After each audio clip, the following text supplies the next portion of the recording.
Hi, my name is Janice, and I've had it on my heart for a while to talk about postpartum depression on a video because I have a blog, Jen Harris blog, and I've written about postpartum depression before.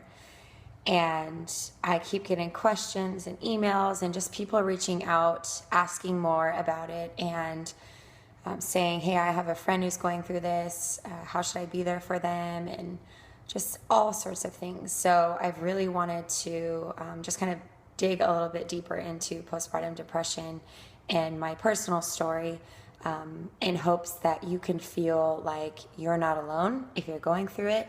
And also, if you know someone who has been diagnosed or hasn't been diagnosed yet, that you can kind of know what you can do to help and just some insight on what it's like a little bit. And I recognize that every case is so different and everyone kind of needs something different, but all I can do is share my story, and hopefully you can learn something from it and be encouraged in some way. So I'm going to start at the beginning. I have, of course, where else would you start? I have a daughter who's 4 and a son who's 1, and he's 1.5. And I was undiagnosed with my daughter 5 years ago, but I suffered through postpartum depression, kind of just not really knowing what I was going through. I got pregnant on my honeymoon and just didn't really have any friends that were pregnant. And so I was really just kind of alone. And then after I had my baby, Reese, I didn't realize that it wasn't normal what I was going through. I thought that everyone felt these feelings, and I just kind of had to stick it out, and it was really, really hard. She was colicky, but we kind of just got through, and a lot of tears and a lot of hurt and a lot of really dark times, but we made it out and everything was okay. And then I got pregnant with my son and had him, and it was probably a week and a half later that I felt those same just feelings of a darkness, and as if something had just invaded my body, like a negative spirit almost had just entered in, and I didn't really know what to do with it, and I didn't want to go through an entire year of feeling like that. So it kind of feels like you're living someone else's life, like you're supposed to be so excited about your baby, which you are.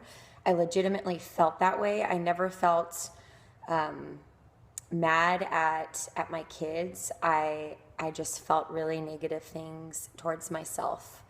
It kind of just feels like an out-of-body experience, like you're floating in the clouds 1 second and you're okay and happy, and then you're just completely desperate the next second.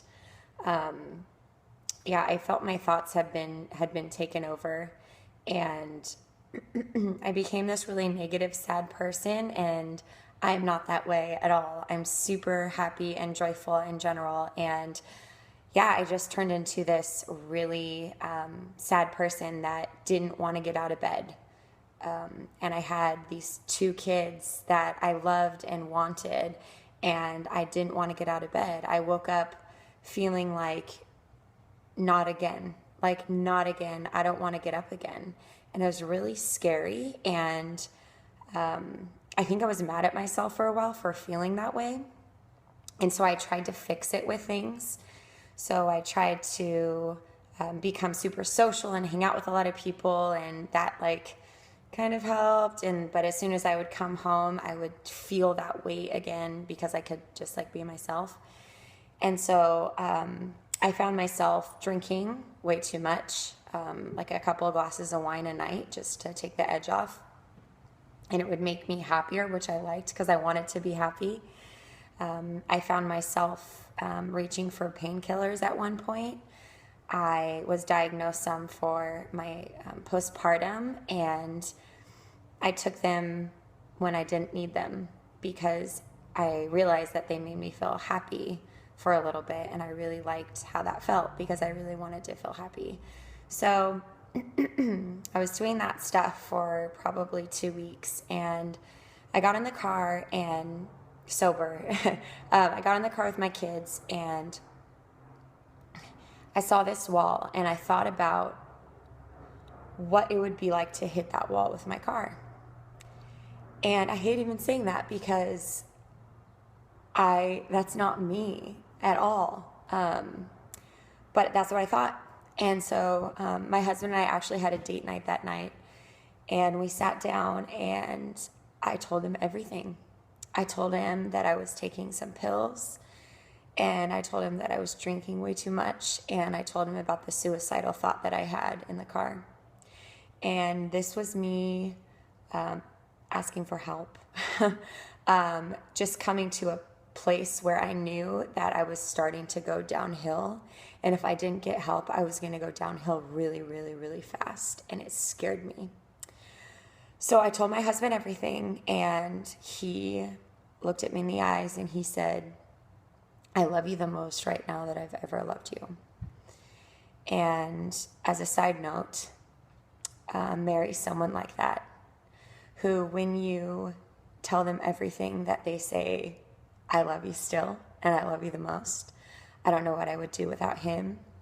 And I also don't know what I would have done if I would have continued on my cycle of reaching for things to numb the pain. It actually scares me when I think about what could have happened to me. So I told my husband. The next day I went to a psychiatrist, which was so scary, you guys. I almost left. But luckily I was reading Brene Brown's Rising Strong at the time. I actually had it with me in the waiting room. And she says her whole thing is you tell your story with your whole heart, and you have to tell your story.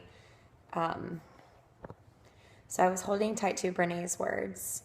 But she says, when we deny our stories, they define us. And when we own our stories, we get to write the ending.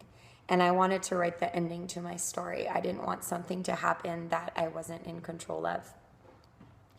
So I went and talked to the psychiatrist, and sure enough, he diagnosed me with postpartum depression. And you guys, I was so excited that he told me that, because I felt like I was feeling these intense emotions, like I was a crazy person, and that there was something wrong with me. And when he told me that, when he diagnosed me with postpartum depression, I felt like I was free in some way to be depressed, which is so weird. But it really just helped me come to terms with where I was at. I couldn't really live in denial anymore once I heard those words, and it helped me get on track to get help. And I did get on some medication, which really, really, really helped me, and I'm super thankful for it. It was really hard to be on, and if you have any questions about that, you can message me, but I'm super thankful because it kind of kept me like in the middle, not really feeling like those really hot and cold emotions, but just a little more stable, so I was able to take care of myself and my kids a lot better. So after that, I went on a couple more months breastfeeding my son, and as soon as, so it really helped me, and I stopped drinking, and I stopped taking medication. I still had a glass of wine every so often, but nothing crazy. So I stopped breastfeeding my son, and you guys, as soon as I stopped, my hormones seemed to just rebalance themselves, and I was completely free of any bondage of being depressed. I felt alive again. I felt myself again, and it's incredible, the difference of being depressed and being yourself. It's night and day. When I was depressed, I didn't even know who I was. I could barely hold relationships, hold conversations. I didn't want to leave the house. All those things that are so far from who I am. So it really can make you feel. So hopefully my story can encourage you to share your story, and wherever you're at, and it doesn't even have to be with postpartum depression, but if you're in it, that you can tell the truth about it, and tell the truth to someone who truly loves you, and someone who's not going to judge you, but someone that can help you.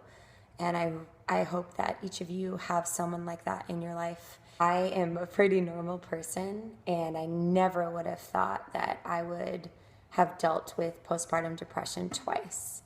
And so it's nothing to be ashamed of. It's something that you can get help for, and it has nothing to do with something that you have done. You're not doing anything wrong.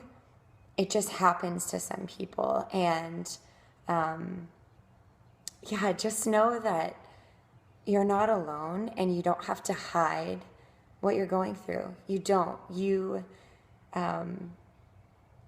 are absolutely entitled to share where you're at and to ask for help. And there are incredible resources out there to help you get back to where you want to be and who you are. So yeah, I want to send you my love, and I would give you a big hug if I could, just through the screen.